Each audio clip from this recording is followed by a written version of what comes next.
सरपंच की बेटी देसी कहानी मोरल स्टोरी कथा अमृत ब्लॉग मोटिवेशनल स्टोरीज सरपंच की बेटी देसी कहानी moral story motivational stories sarpanch की बेटी देसी कहानी moral story posted bye Rajendra Bansal 25 second अगो देसी कहानी मोरल स्टोरी एडवर्टाइजमेंट्स देसी कहानी मोरल स्टोरी। एक गांव में एक लड़की रहती थी।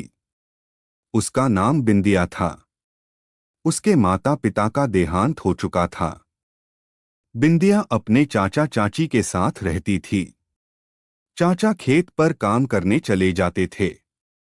चाची दिन भर छोटी सी बच्ची से काम करवाती थी।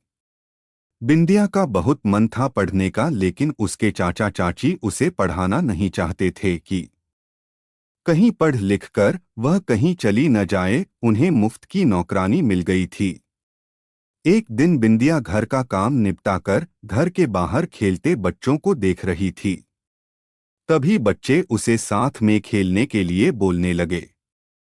बिंदिया, नहीं, मेरी चाची मुझे बहुत मारेगी, अभी वो सो रही हैं, इसीलिए मैं यहाँ बैठी हूँ। बिंदिया उदास बैठी थी। तभी गांव के सरपंच की पत्नी राधा वहां से गुजरी। राधा बिंदिया के माता पिता को अच्छे से जानती थी।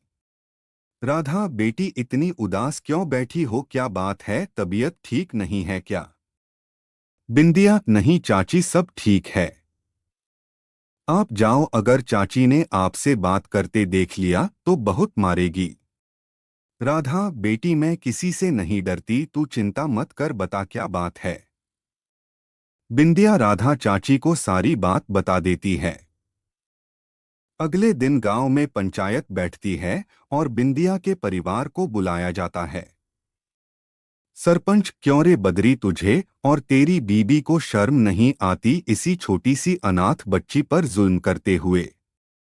बदरी, नहीं सरपंच जी, आपको किसी ने गलत खबर दी है, हम तो इसे बहुत प्यार से पालते हैं। सरपंच, झूठ बोला तो गांव से तेरा हुक्का पानी बंद करवा दूंगा। तूने इसे अभी तक स्कूल क्यों नहीं भेजा और तू इसे बच्चों के साथ खेलने भी नहीं देता? बदरी, मालिक, इसका ही मन पढ़ाई में नहीं लगता।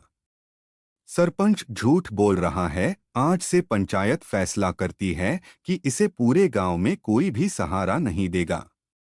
कोई इसे सामान नहीं बेचेगा। कोई भी इनके परिवार से मतलब रखेगा तो उसका भी हुक्का पानी बंद समझो। गांव वाला वो तो ठीक है, लेकिन अब इस बच्ची का क्या होगा, ये तो और जुल्म करेगा इस पर। सरपंच, हमने फैसला किया है कि इसे मेरी पत्नी राधा पालेगी।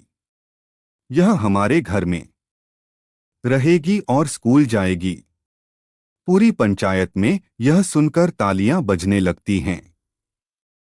बदरी गिड़गिड़ाकर माफी मांगता रहता है, लेकिन पंचायत अपने फैसले पर अटल रहती है। उसी दिन राधा आकर बिंदिया को ले जाती है। बिंदिया के घर में आने से सरपंच के घर में रौनक आ जाती है। दरअसल राधा के कोई संतान नहीं थी। बिंदिया को बेटी के रूप में पाकर राधा बहुत खुश होती है। कुछ ही दिनों में बिंदिया स्कूल जाने लगती है। वह मन लगाकर पढ़ाई करने लगती है। इधर बिंदिया के चाचा चाची को गांव छोड़ना पड़ता है। वे दोनों शहर में जाकर मजदूरी करने लगते हैं। धीरे धीरे समय बीत जाता है। एक दिन बिंदिया आकर राधा के गले लग जाती है। राधा, क्या बात है, इतनी खुश क्यों है? बिंदिया, माँ, मुझे कॉलेज में दाखिला मिल गया, अब मैं इंजीनियर बन पाऊंगी।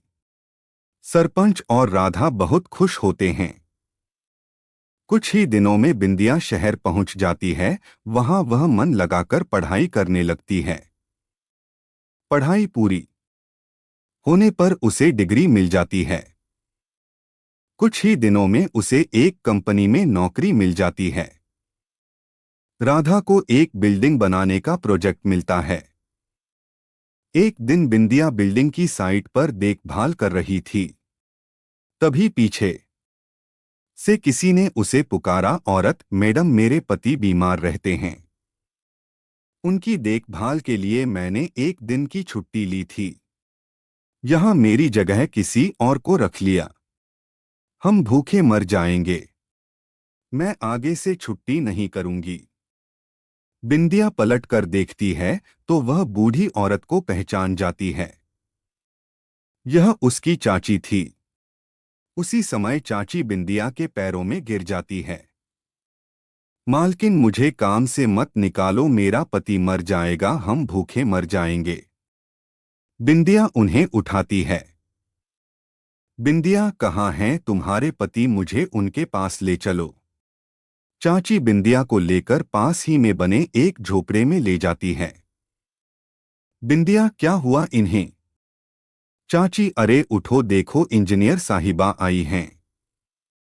बहुत अच्छी हैं ये। मालकिन, मजदूरी करते करते बहुत सी मिट्टी इनके फेफड़ों में चली गई, जिससे इनके फेफड़े खराब हो गए। चाचा, अरे ये क्यों नहीं कहती, हमारे कर्मों की सजा मिल रही है। हमने एक अनाथ छोटी सी बच्ची, जो मेरे बड़े भाई की आखिरी निशानी थी, उस पर बहुत जुल्म किए, उसी की सजा हमें मिल रही है। गांव खेत मकान सब छूट गया, अब तो बस मौत का इंतजार है। यह कहकर दोनों रोने लगे। बिंदिया, चाचा जी आपने मुझे पहचाना नहीं, मैं वही छोटी सी बच्ची बिंदिया हूँ। चलो मैं आपका इलाज करवाऊंगी, आज से आप मेरे साथ मेरे घर में रहेंगे। चाचा, बेटी तू बड़े दिल वाली है, तूने हमें माफ कर लिया, लेकिन हम इस लायक नहीं हैं, हमें हमारे हाल पर छोड़ दे। चाची, बेटी हम किस मुंह से तेरे साथ चलें, जब तुझे हमारी जरूरत थी तब हमने तुझ पर जुल्म किए। बिंदिया, चाची अगर वह सब नहीं होता तो शायद आज मैं इंजीनियर न बन पाती, जो होता है अच्छे के लिए होता है। बिंदिया उन्हें अपने साथ अपने घर ले गई। चाचा का इलाज करवाया। फिर एक दिन दोनों को लेकर बिंदिया गांव पहुंची। सरपंच, अरे बदरी बेटी ये तुझे कहाँ मिल गया? बिंदिया, पिताजी ये बहुत बुरे हालात में थे, बहुत बीमार थे, अब ठीक हैं, इन्हें इस गांव में रहने दीजिए, इनका सारा खर्चा मैं उठाऊंगी। राधा, देखा बदरी, जिस बेटी की तुमने कभी कद्र नहीं की वही तुम्हारे बुढ़ापे का सहारा बन गई। चाचा चाची कुछ नहीं बोले, बस हाथ जोड़कर रोते रहे।